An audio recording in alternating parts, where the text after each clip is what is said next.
Dice Legacy. Is it worth a buy? Is it, you bastards? Backwards. Let's read the words of the developer.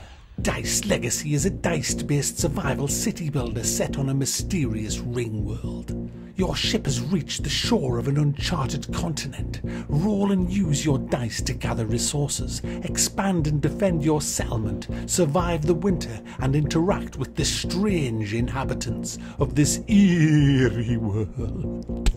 Yes, guys, this is a city building survival-y kind of... It's an RNG-based game, guys. This has RNG coming out of its rectum. I mean, if you don't like RNG, man, this game's going to f*** you up real bad. And RNG hates me by default, so yeah, I've been shafted in this game a few times. But before we get into the nitty-gritty, and don't leave yet because this game is quite something, let's go into the graphics. There's a few graphics. There's a few graphics.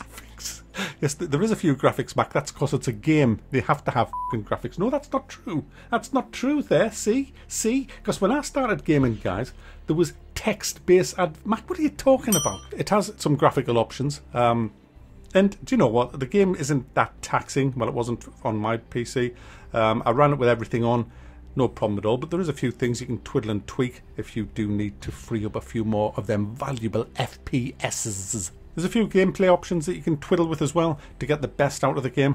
But guys, this game is it's a weirdo game. It's not. I don't mean it's for weirdos. I've never played anything quite like it. You see, in a city builder, you have your little gadgets, your people that you have to look after, and you know, you send some off to chop wood and to mine shit, and you build houses and all that. But your people in this game are dice, and you get 12 of them, although you only start with 6, but you can get up to a maximum of 12 in the main campaign.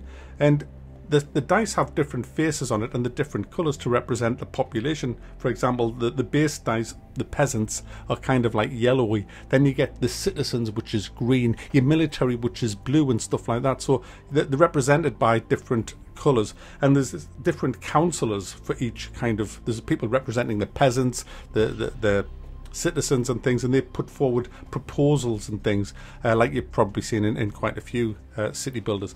But you throw the dice and they will land on whatever face they do, RNG, and you can use them faces for that particular go. Although it's not turn-based, it's just you can keep re-rolling the dice as much as you want to get the faces that you want showing that you can actually use. However, every time you roll a dice, it loses a durability.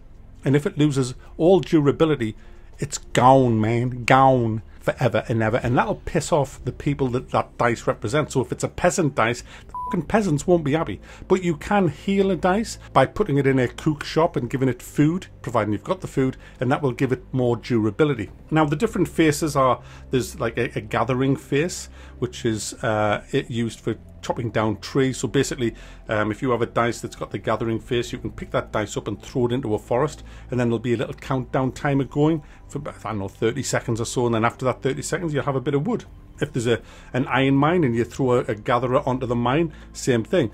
There's herbs to mine, there's stone to mine, different things like that, and there's hunting cabins to go and hunt meat, food, which you need. There's also swords on the military dice and on other dice as well. They're used to attack people who are attacking your settlement. They're trying to burn your settlement down, these people that you'll discover as you get through the game.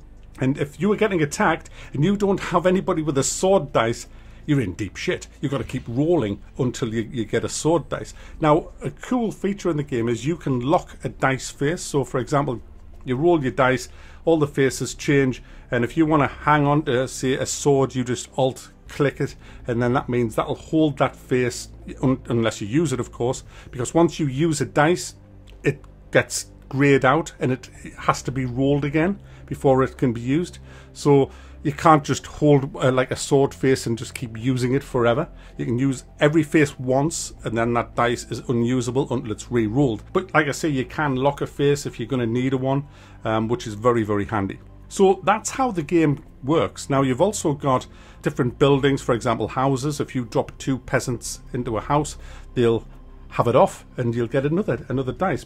You can also enhance your die. So basically, if you build an enhancement chamber, you can increase the level of that dice, and that's represented by a tiny little number in the bottom right corner of the face, so they become more effective. To give you an idea, is if you make a cornfield and it requires like a harvest, like 2 harvesters to harvest, if you drop a dice in there that has the power of 2, you only need to put that 1 dice in because it has enough to actually harvest. So it's very important to level up your dice, if you like. You can also combine different dices in a forge to get the best of both worlds, to get an enhanced dice with traits.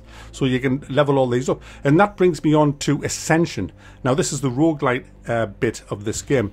You see, during the game, if you build an Ascension Chamber, you can ascend your best dice. You can ascend 2 of them to your next game. So when this game's over, and the games don't last that long, you can then start, instead of with all your shitty dice, you can start with 2 ascended dice. These could be highly leveled up dice that are going to give you a big boost in the next round of the game. Now, unfortunately, the ring worlds aren't very big. Like I said, it doesn't take too long to get to the end of it. And then essentially you kind of start again, albeit with your ascended dice. But you're coming across the same old pretty much as you go around. It's not like other games where there's new, bigger, better worlds out there. It's kind of the same old. But to get round that, the developers have added, there's about 5 or 6 different worlds that you... Well, they're not so much different worlds, it's different scenarios. For example, there's one where you're only allowed 6 dice, which is a bloody tough one. There's one that's all winter. Now, I haven't mentioned the winter yet. What happens, the seasons in the main scenario, the summer and winter, basically. Now, when you hit winter, this is a really cool aspect of it, you can't harvest anything in the winter without the right perks. You do get a perk tree, which I'll come to in a second. But what else happens in winter is your dice freeze. And if you don't have a tavern, you can't unfreeze them. Now, to get round that, this is a bit like Frostpunk. You can build these huge burners, these heaters, and they will heat up all the surrounding resource places where your dice are going to be. And so when you throw a dice and put a dice into one of them areas that's around these big heaters, it doesn't matter how cold it gets, they will never freeze. But you have to keep supplying wood to the heater to keep it burning through winter. You also get watchtowers, defense towers. You can build catapults to destroy enemy buildings as you progress through the ring world. And you also make this kind of learning area where you can throw in 3 book. These have to be citizen class dice with the book face on, and when you put 3 in there, you get perk points. And the perk points are great because they pretty much change everything. There's perk points for every aspect of this game. You can get more resources, more food, you can enhance things more. There's a full military one, that's how you actually get catapults. So there's quite a bit of depth in the perks of this game. But to me, I wanted more in the main campaign. The main campaign was kind of lacking the replay value that I was hoping that this game would have. I'm not massively interested in the scenarios, which are just kind of difficulty sliders. Like I said, one of them's it's permanently winter. Another one, you only get 6 dice and things like that. Now, one thing that I will mention, you get different rulers, which give you different starting conditions and different things as you actually play the game. Now, it's a fun game.